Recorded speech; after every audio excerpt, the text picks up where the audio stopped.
Hello friends, my self तनु सैनी। आज हम पढ़ेंगे management of osteoporosis. Modern management जो है ऑस्टियोपोरोसिस में हमें ड्रग थेरेपी देखी है कि एंटी रिजॉर्प्टिव मेडिकेशन जो रिजॉर्प्शन को कम करे।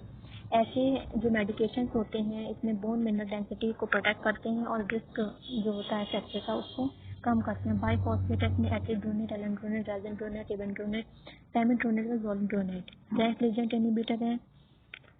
डिनोसुमैब है। कैल्सिटोनिन में सैल्मोन। कैल्सिटोनिन है हार्मोन रिप्लेसमेंट थेरेपी में। एस्ट्रोजन है। SERM selective oestrogen receptor modulators हैं। एस्ट्रोजन एंटागोनिस्ट है। टेलोक्सिफेन और tissue specific oestrogen complex TSC. Oestrogen में बेजोडॉक्सिफेन है। एनाबॉलिक मेटाबॉलिज्म मेडिकेशन जो होते हैं एनाबॉलिक मतलब जो बढ़ाते हैं बोन को, वो है पीटियाथेनोलोग, टेरिपेराटाइड है। स्क्लेरोटिन इनहिबिटर रोमोसोजुमैब है इसमें। और पीटीएच रिलेटेड प्रोटीन जो है पीटीएचआरपी एनालॉग वो है एबेलोपेराटाइड।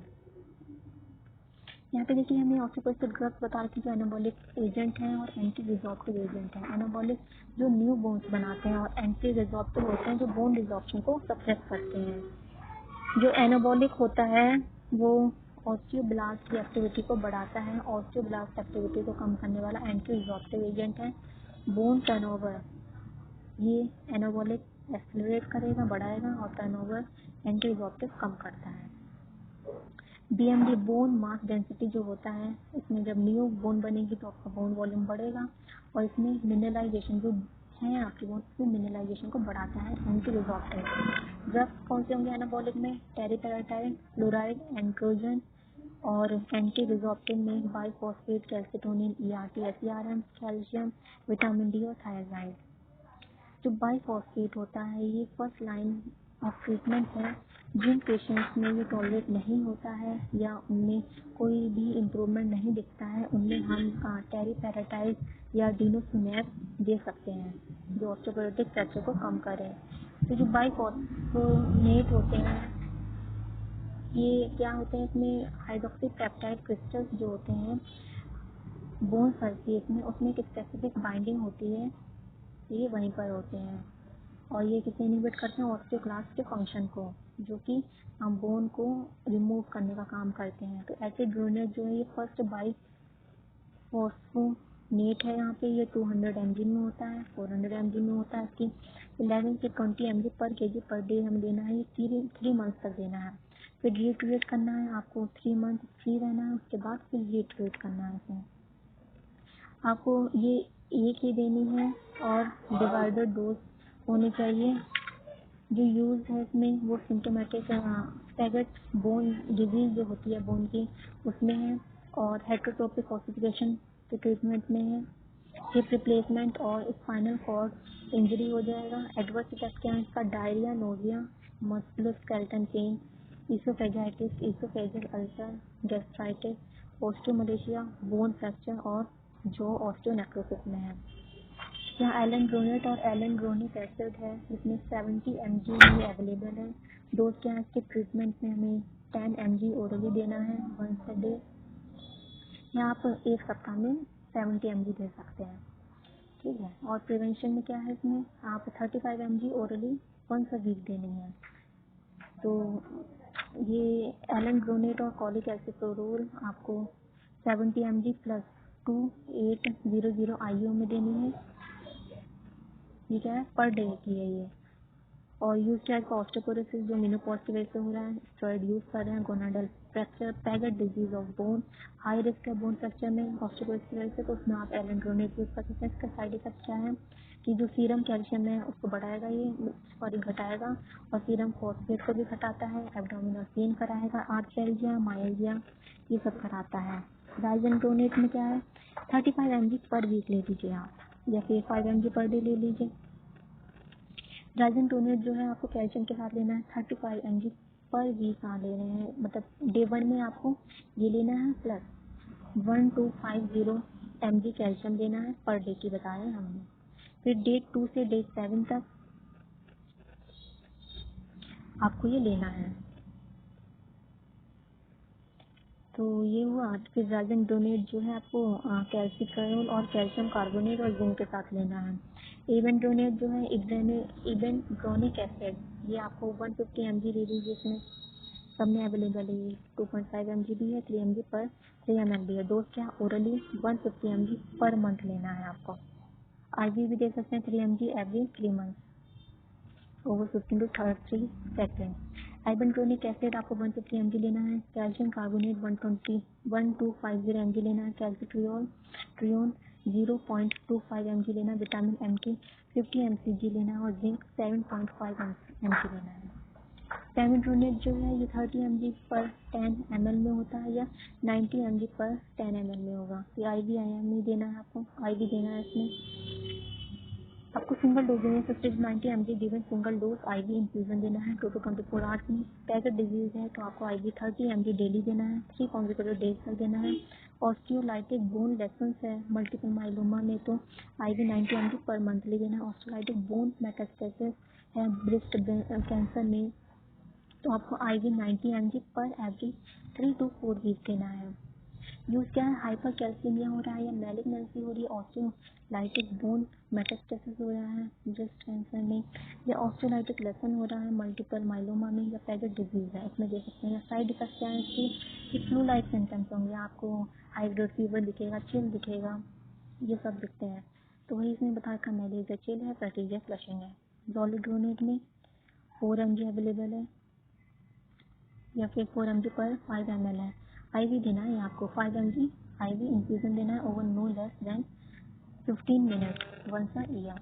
हाइपर कैल्सीमिया ऑफ मैलिग्नेंसी में आपको सिंगल डोज देनी है 4 mg IV की। और ऑस्टियोलाइटिक बोन मेटास्टेसिस है सॉलिड ट्यूमर का तो 4 mg IV every 3 to 4 weeks देना है। साइड इफेक्ट क्या है इसमें, एजिटेशन है, ब्लैक स्टूल होगा, ब्लड विजन होगा, चेस्ट पेन होगा, कोमा होगा, कन्वर्जन होगा और कंफ्यूजन भी हो सकता है। रैंक लिगेंड क्या होता है, रैंक लिगेंड इनहिबिटर।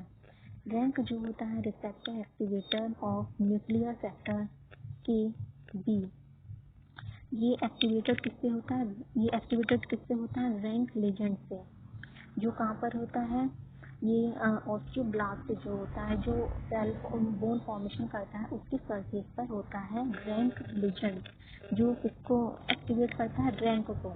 ठीक है, तो अगर आप रैंक को एक्टिवेट करेंगे बाय रैंक KL तो वो क्या प्रमोट करता है, ये प्री ऑस्टियोक्लास्ट को ऑस्टियोक्लास्ट में बदलता है। और ऑस्टियोक्लास्ट का क्या फॉर्मेशन होगा, ये आपके बोन रिजॉर्प्शन को बढ़ाता है, मतलब कि कैल्शियम को कम करेगा, ऑस्टियोपोरोसिस को बढ़ाता है, इसीलिए हमें इसे इनहिबिट करना होगा। तो ये काम कौन करता है, डेनोसुमैब। जो डेनोसुमैब है वो इस मैचुरेशन को, ऑस्टियोक्लास्ट के मैचुरेशन को इनहिबिट कर देता है। किस पर बाइंड होता है, ये रैंक लीजेंट पर। तो इनहिबिट हो गया तो आपका बोन जो है वो प्रोटेक्ट रहेगा। डेनोसुमैब जो होता है आपको 60 mg ऐसी देना है, सबक्यूटेनियस देना है एवरी 6 मंथ। सप्लीमेंट आपको क्या देना है, इसके साथ कैल्शियम देना है 1000 mg पर डे और vitamin D 400 IV per day देना है। हाइपर कैल्सीमिया ऑफ मैलिग्नेंसी में आपको 120 mg सबक्यूटेनियस एवरी 4 वीक देना है। 2 एडिशनल मतलब 120 mg डोज आपको पहले महीने में, जो पहला महीना है उसमें देनी है थेरेपी की, ऑन डे 8 एंड 15 डे। जो क्या ऑस्टियोपोरोसिस वुमेन में, ब्रेस्ट कैंसर है, हाइपरकैल्सीमिया हो रहा है मैलिग्नेंसी में, या साइड इफेक्ट क्या है, बैक पेन होगा, सीरियस इन्फेक्शन होगा एब्डोमेन में, यूटीआई हो सकता है, पैनक्रेटाइटिस हो सकता है। कैल्सिटोनिन, कैल्सिटोनिन क्या है, एक हमारा बॉडी में एक हार्मोन है जो पैरा फॉलिकुलर सेल या सी सेल ऑफ थायराइड ग्लैंड से सिक्रेट होता है।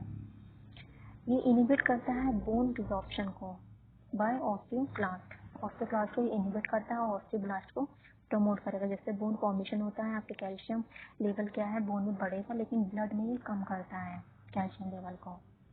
तो this lead to net increase in bone mass को बढ़ाएगा। प्लाज्मा कैल्शियम लेवल को कम करता है, ब्लड में कम करता है। तो और रीनल एक्सक्रीशन ऑफ आयरन, मतलब जो कैल्शियम फॉस्फेट सोडियम इनके रीएब्जॉर्प्शन को डिक्रीज करेगा ये। ठीक है, कैल्सिटोनिन सैल्मन, ये आपको सैल्मन फिश में मिलता है पर्टिकुलरली। उनके थायराइड लाइक ग्लैंड होती है यूटिमो ब्रेंकियल ग्लैंड, उसमें मिलता है ये कैल्सिटोनिन सैल्मन। अवेलेबल नेजल दे सकते हैं, इंजेक्शन दे सकते हैं, सब्क्यूटेनियस है IM। यूज़ क्या है इसका, डोज क्या है। हाइपरकैल्सीमिया में 4 to 8 IU पर kg दे सकते हैं एवरी 12 आवर।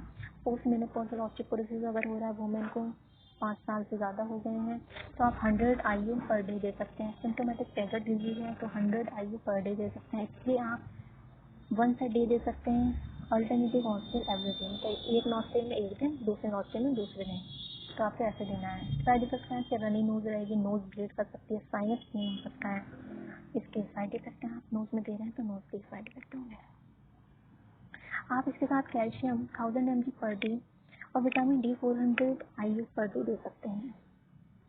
यहाँ पे हार्मोन रिप्लेसमेंट थेरेपी बता रखा है यानी HRT, जिसे एस्ट्रोजन थेरेपी कहते हैं। ET आप ये या तो अकेले दीजिए या एस्ट्रोजन को प्रोजेस्टेरॉन के साथ दीजिए।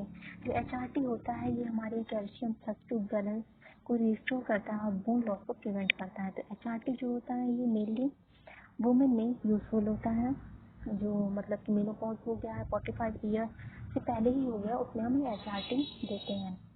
इसे हम ओरली दे सकते हैं, इंट्राडर्मल भी दे सकते हैं। डोज क्या है इसकी, ओरल एस्ट्रोजन जो है ये लोएस्ट इफेक्टिव डोज है। प्रोजेस्टेरॉन जो है वो 2.5 mg पर डे है अगर यूट्रस प्रेजेंट है तो। एक्टिफाइड एस्ट्रोजन 0.3 mg पर डे है। कॉन्जुगेटेड इक्वाइन एस्ट्रोजन है तो 0.65 mg पर डे है। इथाइनाइल एस्ट्राडायोल है 5 mcg पर डे है। Transdermal estrogen 50 mcg estradiol per day है। साइड इफेक्ट क्या है, ब्लोटिंग होगी, breast swelling, tenderness, headache, mood swing होंगे, nausea, vaginal bleeding. SERM selective oestrogen receptor modulator, तो ये कहाँ पर होगा, मतलब कि जो ब्रेस्ट स्वेल में जो एस्ट्रोजन एक्शन होता है उसको ब्लॉक कर देते हैं। ब्लॉक का क्या मतलब है कि उस मतलब उससे कोई सिग्नल नहीं मिलेगा कि तुम्हें यहाँ पर ग्रो होना है या मल्टीप्लाई होना है एस्ट्रोजन को। तो जो ब्रेस्ट सेल है उससे एस्ट्रोजन के एक्शन को ब्लॉक कर देंगे। बाकी जो आपके अदर सेल्स हैं जैसे बोन हुआ, लीवर, यूट्राइन सेल, यहाँ पर एस्ट्रोजन एक्शन बढ़ जाएगा। जैसे डोलोक्सिफेन है, ये क्या करती है, एंटी एस्ट्रोजेनिक इफेक्ट दिखाती है ब्रेस्ट पर। मतलब ब्रेस्ट पर आपका एस्ट्रोजन का सिग्नल नहीं मिलेगा कि आपको ग्रो होना है या मल्टीप्लाई होना है, यहाँ पर नहीं होगा। और ना ही यूट्राइन टिश्यू पे होगा। ये सिर्फ एस्ट्रोजेनिक इफेक्ट कहाँ दिखाता है, बोन पर, लिपिड मेटाबॉलिज्म में या ब्लड कोगुलेशन में। ये ब्रेस्ट यूट्राइन टिश्यू में एंटी एस्ट्रोजेनिक इफेक्ट दिखाता है रिलॉक्सिफेन, लेकिन oestrogenic effect on bone, lipid metabolism and bone coagulation. Dose क्या है, 50 mg पर डे है, आपको ओरल लेनी है। यूजेस क्या है इसका, पोस्ट मेनोपॉजल वुमेन जो होती है जिनमें ऑस्टियोपोरोसिस होता है या फिर ऑस्टियोपोरोसिस ग्लूकोकॉर्टिकॉइड की वजह से हो या ब्रेस्ट कैंसर की वजह से हो तो आप ये डोलोक्सिफेन यूज कर सकते हैं। साइड इफेक्ट है, hot flashes, flu syndrome, cramp spasm, infection होगा, इंसोम्निया होगा, भूलने की बीमारी होगी। टिश्यू सिलेक्टिव एस्ट्रोजन कॉम्प्लेक्स या TSEC, tissue selective oestrogen complex, ये कॉम्बिनेशन है एस्ट्रोजन का, जैसे एस्ट्राडायल हो गया, कॉन्जुगेटेड एस्ट्रोजन हो गया, selective oestrogen receptor modulator SERM हुआ, जैसे कि टेमोक्सिफेन, डोलोक्सिफेन, बेज़ोडोक्सिफेन हुआ। बेज़ोडोक्सिफेन आपको कॉन्जुगेटेड एस्ट्रोजन से लेना है, BZA और CE। BZA आपको 20 mg लेना है और CE आपको 0.45 mg लेना है, या BZA 20 mg ले लीजिए, CE 0.65 ले लीजिए mg। ये एफिशिएंसी दिखाते हैं, आपकी फ्रिक्वेंसी जो भी हॉट फ्लैशेज होते हैं, वल्वा वेजाइनल एट्रोफी होता है, इनको कम करते हैं, बोन मास को मेंटेन रखते हैं, एंडोमेट्रियम और सिस्ट को प्रोटेक्ट करते हैं। यहाँ पर PTH एनालॉग बता रखा है कि जो PTH है एनालॉग वो सिंथेटिक फॉर्म है PTH हार्मोन की। जब PTH हार्मोन हाई होगा तो ये कैल्शियम के ट्रांसफर को, मतलब बोन में जो कैल्शियम का ट्रांसफर है उसको क्या करेगा, ट्रिगर करेगा, बोन टू ब्लड को करता है, बढ़ाता है ना। और ये क्या करता है, बोन के एब्जॉर्प्शन को इंटेस्टाइन में इंक्रीज करेगा और रीनल ट्यूब्यूल के रिजॉर्प्शन को भी बढ़ा देता है। लेकिन जब PTH का लेवल कम होता है तो ये ब्लड में कैल्शियम लेवल को कम करेगा, बोन में कैल्शियम को बढ़ा देगा। टेरिपेराटाइड जो होता है ये 20 mcg आपको सबक्यूटेनियसली लेनी है पर डे। कहाँ पर, थाई में या एब्डोमिनल वॉल में लेना होता है ये। यूज क्या इसका, ऑस्टियोपोरोसिस जो आपको ग्लूकोकॉर्टिकॉइड की वजह से होता है प्राइमरी ऑस्टियोपोरोसिस जो हुआ है, मतलब या तो बुढ़ापे में जो ऑस्टियोपोरोसिस होता है या फिर मेनोपॉजल के टाइम पर जो ऑस्टियोपोरोसिस होता है उसे प्राइमरी ऑस्टियोपोरोसिस बोलते हैं। साइड इफेक्ट क्या है इसका, नोजिया, जॉइंट एक्टिंग और पेन होगा।